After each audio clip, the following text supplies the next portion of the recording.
All right, now 10:30. Have been watching us. We've been waiting for this window. It is open. And a moment ago, President Trump posting this on Truth Social, writing the following: Iran's Navy is laying at the bottom of the sea, completely obliterated 158 ships. What we have not hit are their small number of what they call fast attack ships, because we did not consider them much of a threat. Warning, if any of these ships come anywhere close to our blockade, they will be immediately eliminated using the same system of kill that we use against the drug dealers on boats at sea. It is quick and brutal. P.S. 98.2% of drugs coming to the U.S. by ocean or sea have stopped.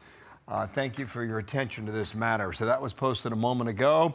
From the region, we go live to Tel Aviv in the Middle East, and Trey Yingst to get the view from there today. Trey, hello. Yeah, hey, Bill, good morning. The U.S. blockade of Iranian ports is now in effect. The region waits to see how and if the Iranians will respond. U.S. Central Command giving some new details on this blockade, saying the blockade will be enforced impartially against vessels of all nations entering or departing Iranian ports and coastal areas, including all Iranian ports on the Arabian Gulf and Gulf of Oman. CENTCOM forces will not impede freedom of navigation for vessels transiting the Strait of Hormuz to and from non-Iranian ports. This critical step by the United States comes after negotiations in Islamabad, Pakistan, finished without a deal. Reports indicate major gaps on the issues of strait control and uranium enrichment. Israeli Prime Minister Benjamin Netanyahu says he spoke with Vice President J.D. Vance after the talks. The explosion came from the American side, which could not tolerate the blatant violation of the agreement to enter negotiations by Iran. The agreement was that the fire stops and the Iranians immediately open the strait. They did not do it. The Americans could not accept this.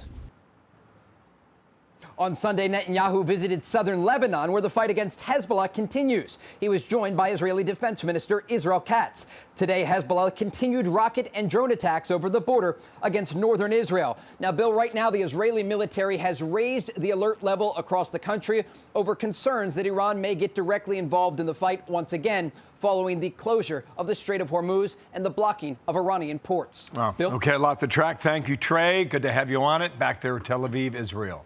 Trey Yingst. So let's bring in Rebecca Heinrichs, senior fellow at the Hudson Institute. We're 33 minutes into this blockade. What do you think of the strategy? I think it's really smart, Dana. I think, Vice President Vance went in and really tried to negotiate in good faith. They gave about a dozen hours or more, I think it was, marathon negotiations. And the U.S. side really hasn't changed about what we're demanding. We want a total safe passage to the Strait of Hormuz. We want a complete dismantlement of Iran's illegal nuclear program. We want Iran to stop funding its terrorist proxies. And the rump regime that discussing with Vice President Vance simply wouldn't concede. And they really do not have any leverage against the United States. As we've talked about before, Dana, President Trump hasn't even removed a single ground force out of the region. There was a surge of specialized ground forces into the region. None of our Navy forces have left, our Air Force. Meanwhile, the Iranians essentially have no effective Air Force and Navy. And so we're going to try this very limited blockade of Iranian ports. It's going to hurt the Iranians way more than it hurts everybody else. And we're going to see if we can actually get the Iranians to capitulate. So while you were speaking, I was hoping they would pull it up here. This is what J.D. Vance said are the red lines for America, and we pull up here on the board. You mentioned many of them, including the dismantlement of all nuclear enrichment facilities. But the last one is fully open the Strait of Hormuz, charging no tolls for passage. That would just be back to the status quo ante. But I'm curious, what do you think the Iranians' threshold for pain is in terms of their economy? Because they don't care. One of the reasons there was the protest beforehand is that the economy was in shambles. The people were up in arms. They were upset about it. And the Iranians said, we'll give you an additional $7 a month. Well, that's not going to cut it. So this is going to bring more economic pain to the Iranians. But will the regime actually feel that pain?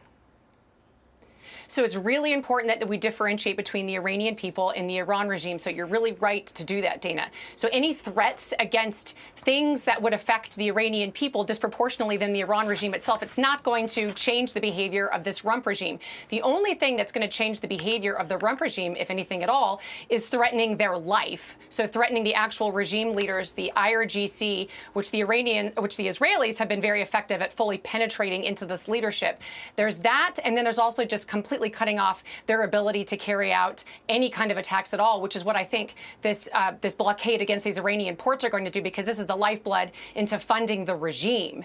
And again, it's meant to change their behavior, to see if we can get this current rump regime to capitulate and essentially say, okay, we're going to cooperate and be more pragmatic. Or if this doesn't work, then I would suspect the United States is going to resume carrying out further attacks to create more pressure and pain against the regime to get more compliant leadership in place. Okay, and then we have 1 minute left. So Israel is continuing to target Hezbollah. This has also been an issue of contention in the negotiations. Watch here from Danny Danon.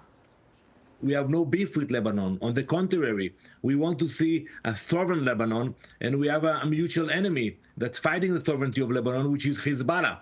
So we are welcoming the talks, the negotiations, but we know that the Lebanese government, they are very weak, and hopefully, they will have the courage to confront Hezbollah. So the Israelis are saying, we're not going to leave these terrorists on the border, but that is a bone of contention that the Iranians have because they support them.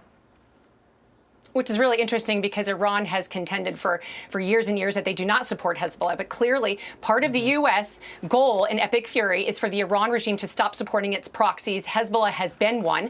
Vice President Vance has been clear that was not a condition for the United States to implement our ceasefire. So Israel can continue to take out Hezbollah in Lebanon. And by the way, the Lebanese government has said that the Iranian ambassador there was persona non grata. So we need to separate Hezbollah from Lebanon. I would suspect these attacks to continue again on the part of Israel aside, because they can't afford to let Hezbollah continue to exist there. Dana. Rebecca, love having you. Thank you so much for this morning.